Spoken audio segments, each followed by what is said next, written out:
Today on the Point Blank Performance YouTube channel, we've got another 5th Gen Cummins in for our C3 HP package. What does that mean for you guys? Well, a couple weeks ago, we knocked out Tyler Backus's truck, a C3 HP package. Check out that link here. The truck laid down 565 rural horsepower on stock fuel. It did have a lift pump, but our limiting factor to making over 600 rural horsepower was fueling. So guys, this week, we got Mark Carney's truck in, C3 HP package. We're going over 600 rural horsepower. How are we gonna do that? Well, we've got the hood pop. We're gonna check out that 2nd gen swap, but more importantly, anytime you're going over 600 horsepower with your 2nd gen swap, what's that key component in building confidence? 2nd gen swap, what's it mean for you guys that own a 6.7 liter Cummins? Well, it's the most desired thing, not because so much of the turbocharger, but because of what you guys can hear. We've heard one of our passes at 900 rural horsepower. Sounds pretty rowdy. That's right. How do you achieve that? You achieve that by dropping the factory turbocharger and going to a high mount 2nd gen swap. So a fixed vane turbocharger, like we have here, a 68 millimeter, and our T4 manifold. It totally changes the sound of the truck. But now I'm interested in the power of it, right? We got 68 millimeters of air, good for about 700, 750 rural horsepower. So that's fun, but when you add fuel, then you can get shit done and you can get it done in a hurry. Tyler Backus's build made 570 rural horsepower, but our lacking was fuel. That's right. So on this C3 package, we're adding a set of Dynamite diesel injectors. And we're topping it off with an ARP 625 head stud, because anytime we do our C3 package, we go over 600 rural horsepower, it is a must. Now guys, let's go to the table, check out all the powder coated parts. I bet if you're an OSU fan, you're gonna appreciate it. So my guy Victor at Black Label Coatings knocked this custom orange color out of the park that would do justice to any OSU fans. Guys, got a lot of parts here. I've got to get them unwrapped. Let's get them installed on the truck and see what this truck makes on the dyno.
So we just finished up making a pull in our C3 HP package. This truck features a set of 60 over Dynamite diesel injectors.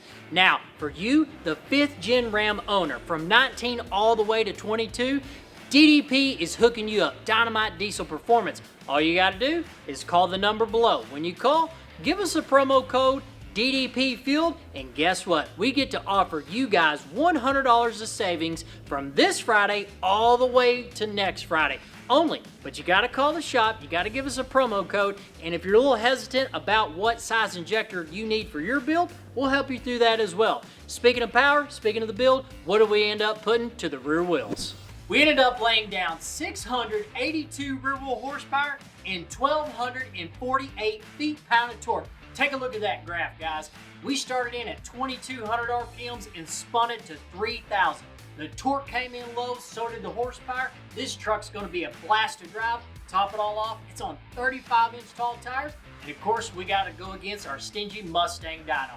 Guys, the 60 over Dynamite diesel injectors delivered, and they were complemented by this truck being an overdriven gear train in the front. The CP3 pump did the best job it could, and it exceeded what I thought it would actually lay down. Thought it'd be around that 630 to 650. So guys, we'll take 680 too.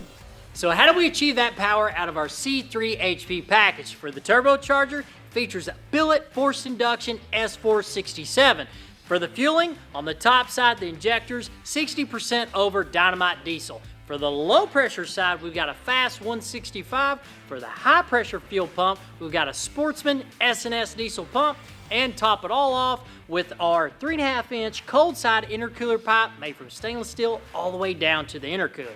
Now guys, if Mr. Mark was here, because we never have enough power, right? We always want more. We want that big power so we can break shit, right? I would tell him this: if you really want to push this truck and stretch those injectors out, we really need to get a 10 mil CP3 pump or do a 12 mil. Just keep in mind, when you make more power on a stock transmission like Jeremy's, eventually you'll hurt it. So keep that in mind. Guys, speaking of high performance diesels, we keep our channel 100% ad free, and it's just everything you could ask for of diesel. Just hot, nasty speed. But real, on a serious note, if you haven't checked out our website, make for sure you jump on pointblankperformance.com and check out all the billet products. Guys, maybe you're not even into diesel products. Maybe you drive a Toyota Prius or a Tesla. It's all good. But you want to support the channel, and just buying a shirt or a hat goes a long way, and we appreciate that. But if you are the guy looking for diesel products, hop on there and check out all the billet things that we've got for you. And guys, what about next week? What are we doing? In the shop, we've got D'Artagnan. The 22 Dodge Cummins is going to make its way finally to the channel. The one truck you all want to see, probably the lowest horsepower possible, but it's the most anticipated video. Make for sure you like, subscribe to the YouTube channel, and we'll see you back here next week at Point Blank Performance. You know how that guy, he's just like, fucking log looks like that.